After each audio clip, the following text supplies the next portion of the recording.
Into a late night edition of Judd's Hockey Show. Zolgad, Declan Goff, as always, and we come to you after a 4-1 Wild victory, back-to-back wins against the Coyotes. With this win, the Wild pulls within 3 points of Colorado, which has been on a COVID break, unfortunately for them. 61 points for the Wild, 64 points for the Avs, Dex, who will be back in action tomorrow night.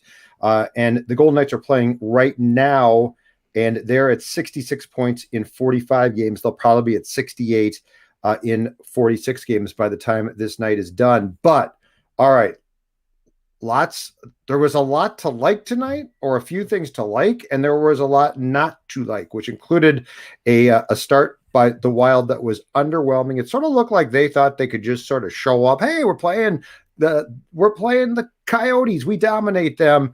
And the Coyotes came out and dominated the first period for sure.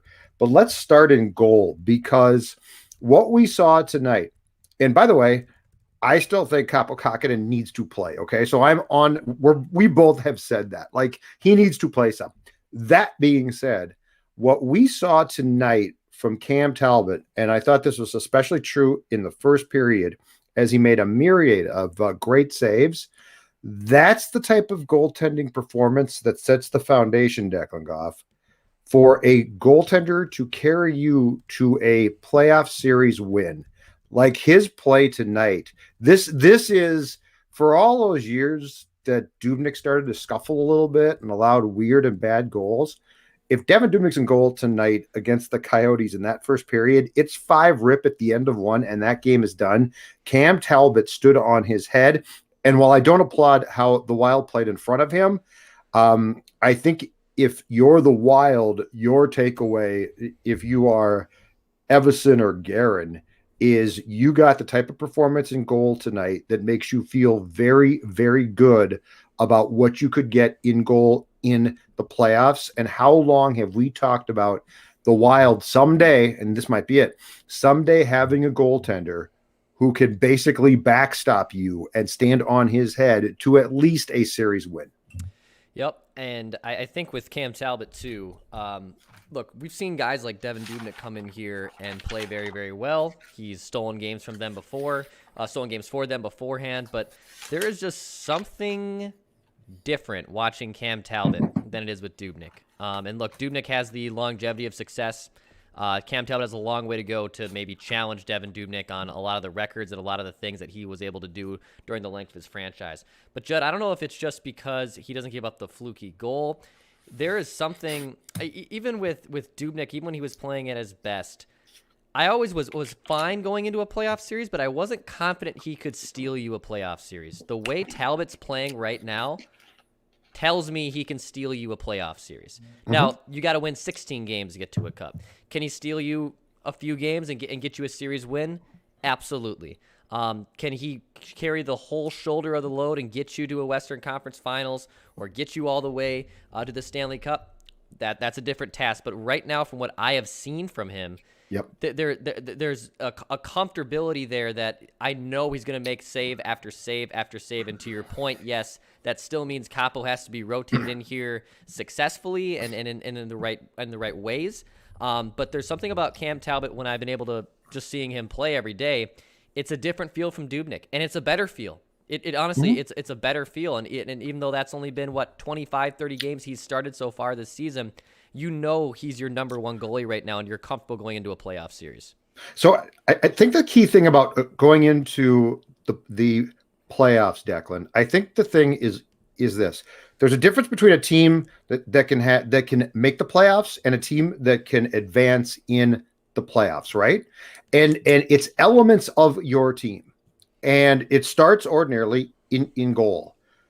And the Dubnyk Wild teams, I don't think you ever had, to what you're saying, I don't think you ever had the impression that he could carry them to a series win. I'm not talking multiple wins. I'm talking to a series win. And I don't think that when the playoffs came around, even at their very best, with Parise, Suter, and that crew, yep, even at their very best, those Wild teams, I didn't think had the proper components to have playoff success. They didn't have the right depth. They didn't have the right players. They didn't have the right help in goal. They do now in goal. And look, there are definitely some deficiencies that I think will probably cause them. Well, I think that if they play the Golden Knights in the first round, that would definitely cause them, in my opinion, to be ousted in the second round by the Avs. I still think that. But what I like about this team is I see them heading in the right direction now. And if they can solidify center in 2021-22, right? Because, I mean, if you look at the back end right now, goaltending, you're confident in, right? Yeah. You're very confident in. Yes. Defensive core, you're confident in. I mean, they've got 6 defensemen who are pretty damn good and 4 or 5 that you love, right? So like we're starting to see the components that aren't just hey, we made the playoffs. We're starting to see the components of, oh no, these are guys who, if you put them in the playoffs, which are a different animal completely, like they're brutal, they're taxing, they're long. You're starting to see this put together as a team that you're not going to be shocked if they win a playoff series. And at their very best, it didn't shock me when the Wild won a round. But like, did you ever go into a second round Blackhawks series and say, I think they're really going to win? Like you hope that they'd play well, but I have much more confidence in what I see being established now than I ever did, I think, back then. Yep. There was 2 moments, I guess, the 2 times they made it to the second round against the Blackhawks. The one time where they pushed them to 6 games, the other time where they actually were still swept in 4. I never was confident that they could that they were the favorites and that they could actually steal this series. I thought they could compete. I thought they could give them fits. I thought that maybe they can match up well in a night and steal a game or 2. And to be honest, that is the peak of this era. Like I know the Wild made the playoffs 7-8 years in a row, whatever it was, before a couple pauses here and there. But that is the peak. And the peak was a 6th game in a second round series. We were just talking with Patrick Royce this week. A run in the playoffs is not a first round series. A run in the playoffs for hockey, and at least we're talking hockey and basketball, is a run to your conference finals, to the Final Four, if you will. Not to the Final 8, to the Final 4 of your conferences. Now, this year it's different. We have mismatched divisions for a one-and-done kind of situation. But I feel pretty confident going into a series against Las Vegas, knowing I can give them fits because I've shown that this team has given them fits.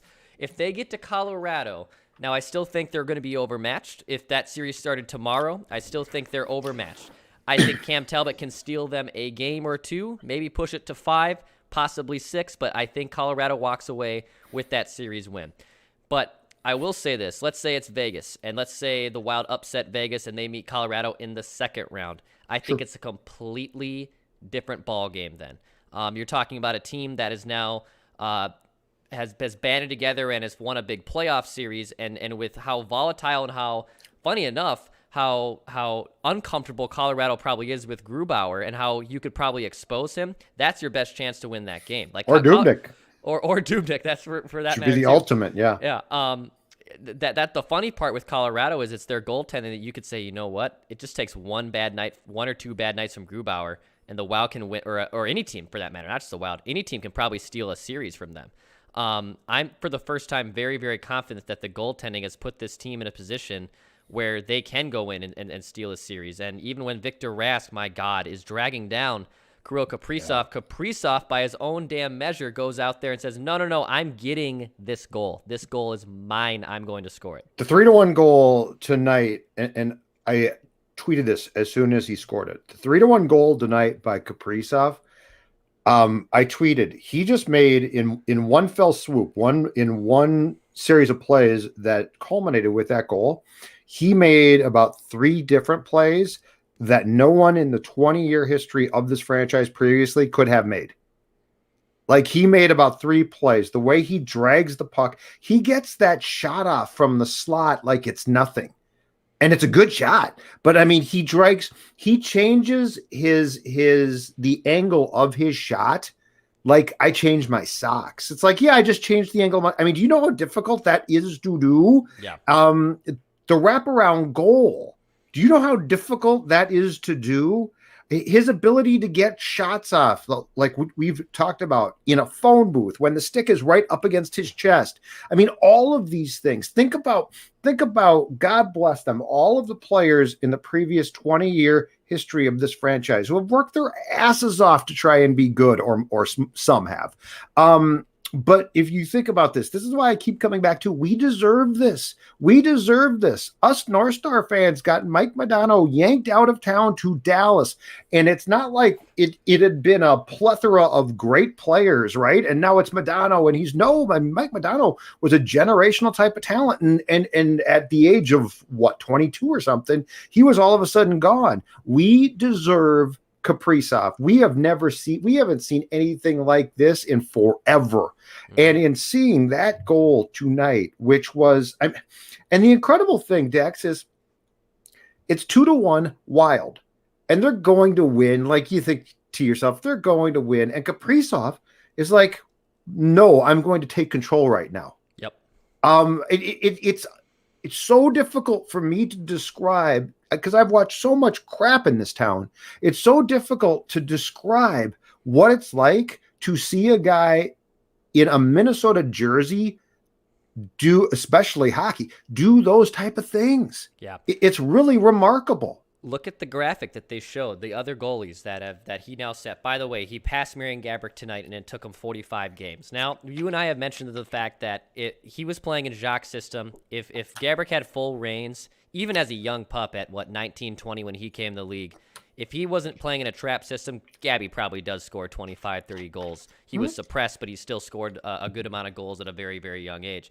Kirill Kaprizov came in, as I crack one here. Very nice. Kirill Kaprizov came in as a prolific scorer in the KHL, and even though he's older and people like to throw this shade, well, he's 24, like a 23-year-old, 24-year-old shouldn't be winning the Rookie of the Year award. I can't stand it. You know what? I don't think it's no Minnesota sports fans really saying that or falling into that fun trap. No. It's people outside. But for the people outside who say that, look at what this franchise has had in terms of this kind of player. It's rhetorical, is what I'm trying to say, is it hasn't ever happened before. The three rookies he has passed in 45 games are Marian Gaborik, okay, a very, very good player. Maybe not a Hall of Fame player, but a generationally very, very good player. The other one was Pascal Dupuis, just a solid NHL career, played 15 years. I think he won a cup in Pittsburgh. He did. Good supporting player. He was a good supporting type of guy. 100%. Absolutely. And then the other two on that list, Justin Fontaine, who was Duluth, a college hockey stud and was burnt out in the NHL in 3 to 5 years, and then Jordan Greenway from a few years ago. This team has never had a rookie that is not just a rookie, but a player of this magnitude. Yep. So anyone who has seen this before, and I know there's a lot of people, even we're seeing in our YouTube comments, people from Russia and people who are Kirill Kaprizov fans who are watching us. Thank you, by the way. This is Judd's Hockey Show. Hit the subscribe button on our YouTube channel. Yeah, keep coming back because we will talk plenty of Kirill. This was not planned. Judd and I texted each other right before the end of the game and said, you know what? We got to talk about this. We can't wait till tomorrow. We got a packed show on Score North on Mackey and Judd and Perp Daily. Let's get after it right now. And Kirill Kaprizov truly, truly is a special player. It's remarkable to see. He takes the game over even when Victor Rask is literally dragging his butt down. Question for you off that. Because for the playoffs, things are going to have to change. When do you, and I look, he might not be completely prepared for it, but it's going to be time soon. When do you flop Rask and Sturm? Because Sturm made another play tonight. Look, yes. He's faster. He's more skilled. I'm sure I'll get but Rask knows what he's doing. He's more responsible. He knows. He's not. First of all, he plays sound to sleep sometimes. Okay. Yeah. So he's not. You're right about that. And I understand that Sturm on that fourth line plays against other fourth line guys. I get all of the problems that you can present me, but Victor Rask rarely applies himself. He is at times asleep. He has some shifts that are epically bad. And the problem is he's not fast enough or skilled enough to make up for the problems that he actually can cause himself. Sturm is a work in progress too, but the pass that he made to by the way, Fiala. So not just another lucky, it wasn't a lucky pass to Parise who barreled into the goaltender and knocked the puck in. Right. The pass that he made on the play to Fiala, who backhanded the puck top shelf, it was a great play from both guys, is the type of play that Sturm can make. And these are the type of plays in a playoff series against skilled teams like Colorado that you are going to want Kaprizov and Fiala to have the opportunity to score off of. So when do you make the change and promote Sturm off the fourth line? Because Victor Rask is the poster child for a guy who, if he's going to play, personally, I wish he wouldn't, but if he's going to play, should be on a fourth line. And Sturm might drive you crazy and you might have to talk to him constantly. But Dex, the talent, the speed, the skill, this is a developing player who deserves to be rewarded. He was benched for a long time, or he was benched. He sat out. He has responded very impressively. Yeah, it's he's a damn good player. I think he's got a nice little bright future here. He's still got a mountain to climb. That he's not gonna just be handed the first line spot, but his pass to Fiala tonight. And I know even at the end let's get into that quick. Yeah, the pass to Fiala, and Fiala drives people crazy. You and I were talking before too. I see it in my Twitter mentions. I see it in my Twitter timeline. Why can't Fiala just stop the dumb turnovers? And you and I were texting saying, imagine if he brought the smarts to the game and the applying himself to the level he should every night. He could be as good as a Marian Gaborik. Maybe not as good as Kirill Kaprizov, but he could be a truly big difference maker on this team. Right now, he's a good player. He's a good player. Absolutely. And he's going to score postseason goals for you. I know he will. He plays pissed off. He plays with his head on fire. I know he makes some dumb mistakes here and there, but I'm telling you, it's worth it. It's absolutely worth he's going to play. I just wish he would do it every night. Yep. He can bring a ton. Yeah. And if Sturm can elevate him a little bit here, all right, cool. I'm game. I'm for that. But to answer your question back to Rask, what do you do there? I don't know how much longer you can do it. He is just horrendous. The only reason he's playing right now is because he can win a faceoff. That is why he's playing. It's because he can win faceoffs. That is as legitimately, and at least for my money, the biggest reason why he's still out there. Because this team has struggled winning faceoffs all year. He's somewhat been okay on the power play, but again, that's why I called him a power play pony. He's a pony. He's a pony out there because there's only one place for that pony to go, and it's be on the power play and be effective. Nick Bonino is succeeding on the power play. He's in that front presence. He's good. Rask gets sort of lost. No, right. Bonino has been. I think he's been fantastic. Rask just sort of is out there and gets lost. And you're right, it's because of faceoffs. But I mean, he literally. I don't know if he thinks he's good or what. But like, look at the amount of times he makes bad plays or falls asleep, and it's like, dude, you're acting like you really belong on a top line. Like, what are you doing? Like, you should be embracing this opportunity. But as far as the playoffs go, Dex, when you're playing the Golden Knights or Avs, like Sturm has the ability. He's going to screw up. Don't get me wrong. But to go back to, I think we talked about this on the last Judd's hockey show. I think the Eriksson-Ek line is going to have to match up with the McKinnon line if they play the Avs, right? Because like those are that's a pretty damn good line. And Ek is, I love him. And I think he brings what we thought for a long time as his play started to tail off that Koivu did. Like, I think Ek has the goods right now. But if you match the Ek line up against the McKinnon line, now you've got to also have some skill on other lines. And I'm sorry, if I'm the Avs and you are playing Victor Rask with Kparizov and Zuccarello, I'm going to come give you a big wet smooch. I'm so happy. But Sturm would create some problems. I really do believe. Here's what I think you do, and some of our commenters are pointing this out too. Nick Bukestad's going to be coming back here soon. Mm-hmm. I think you basically scratch Victor Rask and insert Nick Bukestad. Okay. I think that is the ifdo de facto switch. I don't want Bukestad on the top line. Yep. I don't want that either. I want nothing to do that. And I think actually Nick Bukestad has carved off a nice little role as a bottom six center and has gotten comfortable and can thrive in that role. At this point, with the Wild essentially locked into the 3 spot. I mean, they would have to tail off not to get the 4th. They'd have to also go on a run and get help to get to the 2nd or 3rd spot.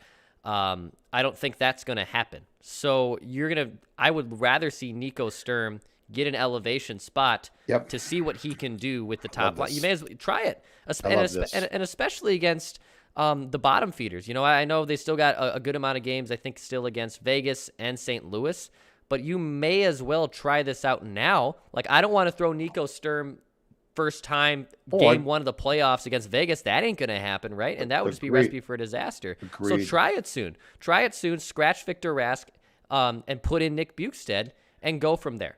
How about this? Take scratch Rask. You take Sturm and put him with Kparizov and Mats on that line. Now, you're right. It's going to take some time, but I still think the skill and the speed could be fun to watch materialize. And then the 4th line, Bonino goes from right wing back to center, Parisi on the left, Bukestad on the right. So Bonino's taking faceoffs then. But I do think you could do that. And that would give you the option then of one, you wouldn't have to play Rask. And to what you're saying, you could at least see Sturm in that role. So if it's going to be a disaster, you're tipped off to that, because you're going to play St. Louis still a ton. And the Wild definitely has its problems with the Blues. So those games should be pretty good and pretty competitive. So they would give you a really good feel of where things stand playoff wise. And I believe, if I'm not mistaken, there's 5 games left against the Blues. There's like sounds right. 12 or 13 games left total, right? And I believe 5 are against the Blues. I also want to get to this, because this is a guy that we don't talk enough about. We both think he's great. But you know, it occurred to me in seeing the goal that he scored tonight, which put them up 2-1, that this is really the guy that we had hoped Charlie Coyle would become, and he didn't. And we've talked about Greenway being this guy, and he hasn't been. He's not a bad player, but he's certainly not what we thought he might be. And that is Foligno. And Marcus Foligno. I mean, if you had told me his first year here from Buffalo, when I thought he was a complete disaster, okay? If you had told me that he was going to develop into basically the heart and soul, which I really believe he is, of this team, that he was going to become the power forward type that you had hoped, seriously, Charlie Coyle would become. I mean, this was what you wanted. Guy drives to the net, applies himself all the time. He's not a sexy player, but he's a damn good player. I would have said, you're crazy. I would have said, you're absolutely crazy. And it is to his credit that Marcus has become exactly what we had hoped somebody would eventually, which is that absolute talented, but a bull as well. An absolute. And that goal he scored, he was not going to stop. Like he was. He was going to score no matter what. And the respect, I mean, he crashed into the boards. That his job sort of stinks at times, I'm sure. But man, he has made himself into a really, really good player. I mean, just looking at it right now, Judd, I mean, his per game rates, everything is up. His goal rate is above his career rate, his assist rate, his points rate. He's not really shooting as much as he has been before, but he's finishing in front of the net. And by the way, I don't need Marcus Foligno to shoot a lot. You know, like I'm not glamoring for Marcus Foligno to start dropping clappers and putting more pucks on net necessarily. And I think he knows that that's not his role necessarily. Right. And I want him, if he's going to score goals, it's going to be bulldozing towards the goalie and getting a nasty, dirty goal and falling on his keister and falling to the corner of the ice and celebrating that way. Let me ask you this, and I think I already know your answer. If it's the expansion draft right now, and both Foligno and Jordan Greenway are exposed, who would you rather the Wild don't lose? Like which one would you rather have the Wild keep around? Would you rather? I know Jordan Greenway is younger, but gun to the head, I'm not losing Foligno. Who do you want on this team more? Foligno, 1,000%. He is largely, in many ways, Dex, this team. He is now. Kaprizov's your star, and I love the kid. I mean, he's fun. I'm sure he's well liked. But when we could go in that room as of 2 years back, how many times after typical Wild defeats, right? Dubnyk sieved out, not his fault. Everyone had an excuse. Koivu was surly, right? Marcus Foligno would stand there. And he was good, but he wasn't that good at the time. Certainly not the player that he's become, Declan. And Marcus Foligno would stand there with the recorders in his face and answer every question and be as truthful as possible and not try and deflect of, well, they've got to do this or, they've got to do that. There was no BS. And I think we both said, wow, that's impressive. Right. That's impressive. I would go so far as to say that this team can't, on or off the ice, afford to lose him because he has become the heart and soul. And look, he is the captain. Okay. The whole Spurgeon thing's fine. I don't care. Jared's a really good player. That was a ceremonial type of move. I think it empowers Spurgeon more. So I'm fine with that. But the real captain of this team is quite clear. And the players that Guerin cleared out and the fact that Koivu is gone has created such a change here, such a change. And I can tell you right now that if Koivu had begged to come back and previous regimes would have said, okay, here's a 1-year contract, the Wild would not be where they are tonight because the dynamics of this team have shifted. And what Marcus did, 2 years back of basically trying to be honest and critical, I think that was sort of met with, well, it's not how we do things here with the Wild. And now it's how they do things. And it's incredibly important that things have changed. Yep, he means a ton on the ice. When he got here from Buffalo, he was coming off a nicer season. He was still in his mid-20s.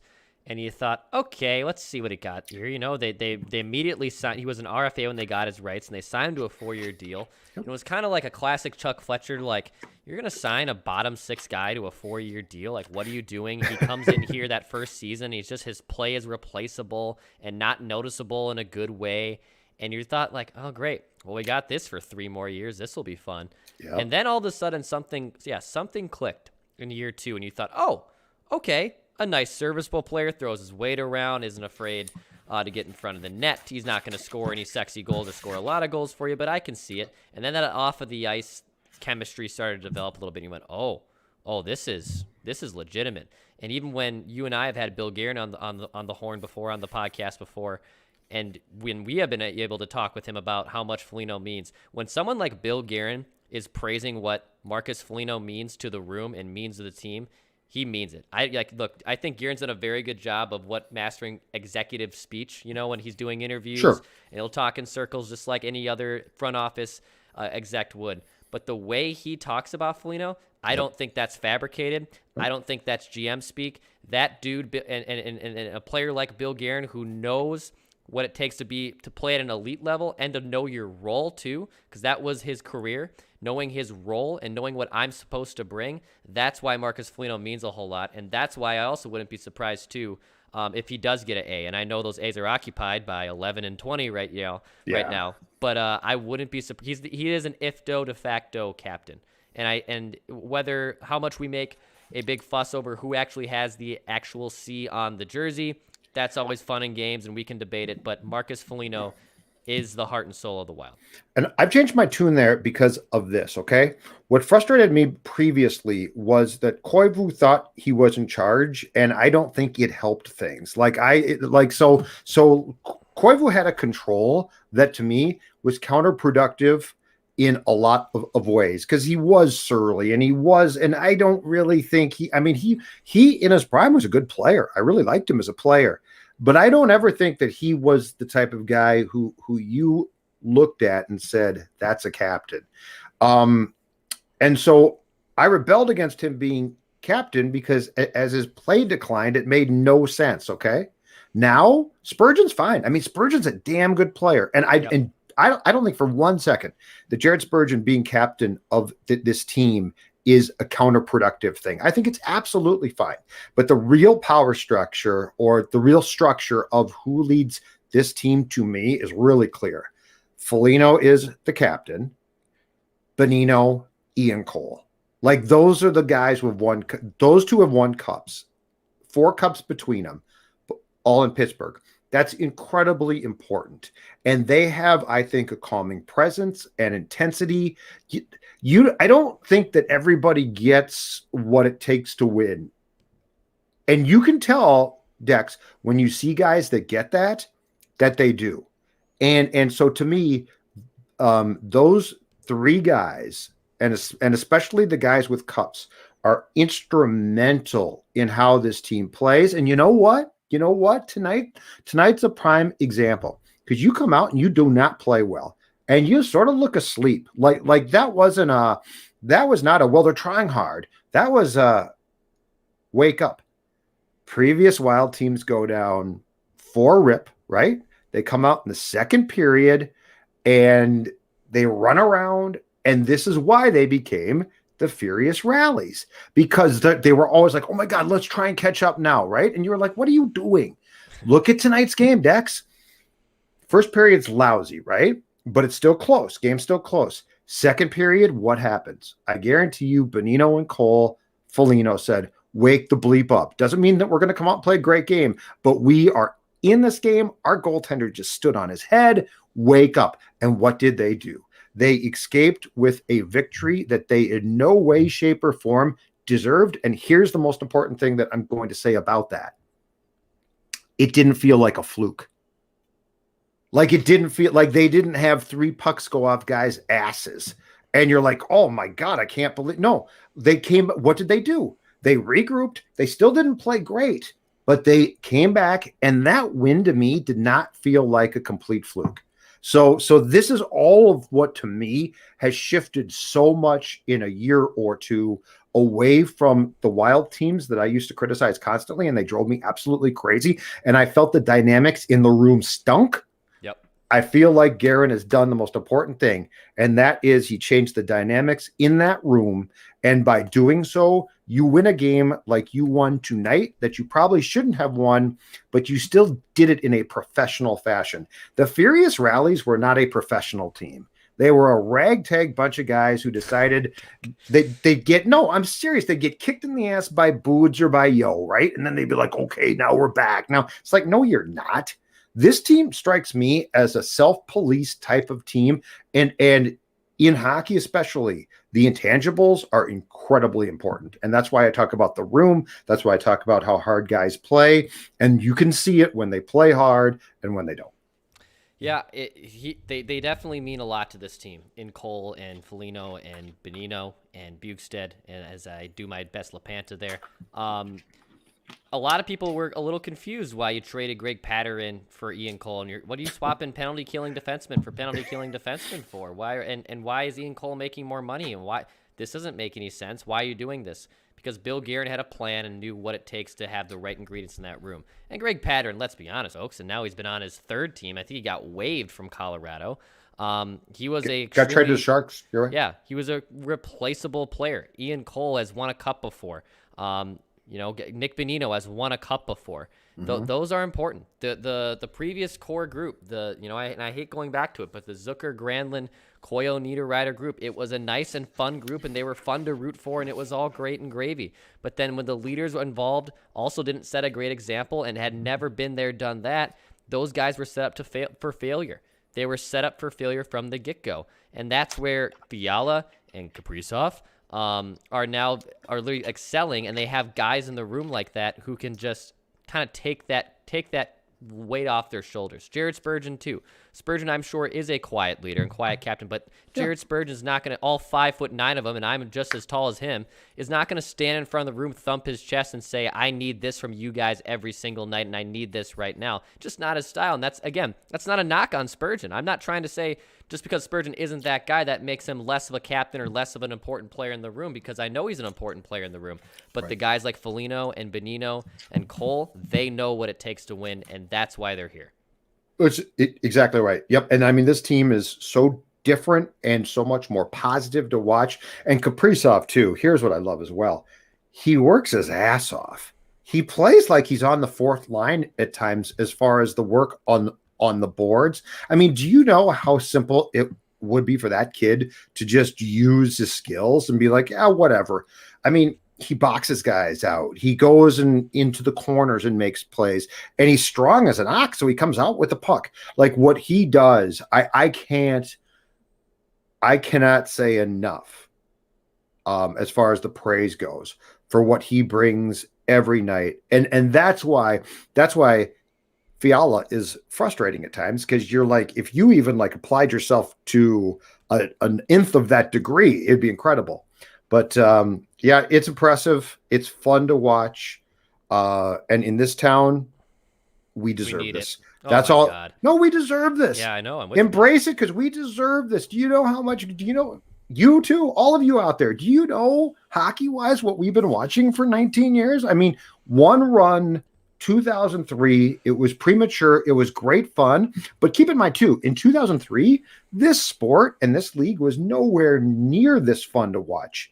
Like these games now, the skill. I mean, if this was 2003, Kirill Kaprizov is being held and hooked and checked and pummeled and mauled. That's no fun to watch. So this is great. And I hope the ride can continue as long as possible, because it is the type of thing that after watching the Twins collapse, I saw this in our comment section. After watching the Twins collapse, my hope there is going down quickly. Yeah. So if the Wild can keep us occupied well into June, guess who's not going to complain?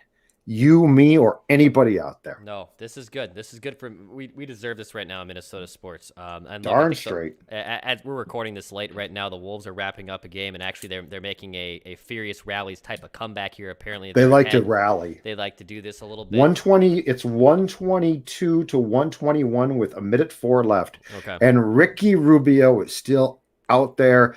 Victor Rask and Ricky, have they ever been seen together? Because I'm starting to think they might be the same person. Oh, that's an interesting comparison. So I don't know if I can do that to my guy Ricky. I don't know if I can go that low. A flat shot. He won't stop taking it. I mean, I'm bad, but yeah, look, the Twins are an absolute mess right now. I think both you and I are ready to thump our chest that Alex Colomé needs to be removed as closer tomorrow and rub it in Phil Mackey's face. This baseball team's a mess. The Wolves, even though they're playing more fun basketball the last few weeks, they aren't going anywhere. No. This is the Wild. This is the Wild's time right now, and they deserve it. They absolutely it isn't the Wild's time by default, by the way. The Wild have earned this spot with Minnesota sports fans, and I'm excited for it. This is the first time probably since like the first year of Boudreau, and the Wild had a really nice season to start, and then I know they got Jake Allen by the Blues. But this is probably one of only 3 or 4 seasons that I'm genuinely excited about as the playoffs are creeping up. Yeah, I was going to say, when's the last time that I was this confident this late into a season? It might have been, I hate to say this, it might have been the year that they got Marty Hansel, I believe it was, at the deadline. That was the first. But here's the thing. I was always prepared, Declan. Back then, I was always prepared to turn on that team because I didn't like it. Like, I didn't like the players. I didn't believe in them. I'm telling you, seeing a goaltender who's playing like Talbot is right now changes things so drastically. Because the starting point of the game tonight is if he does not play like he did in the first period, they get blown out.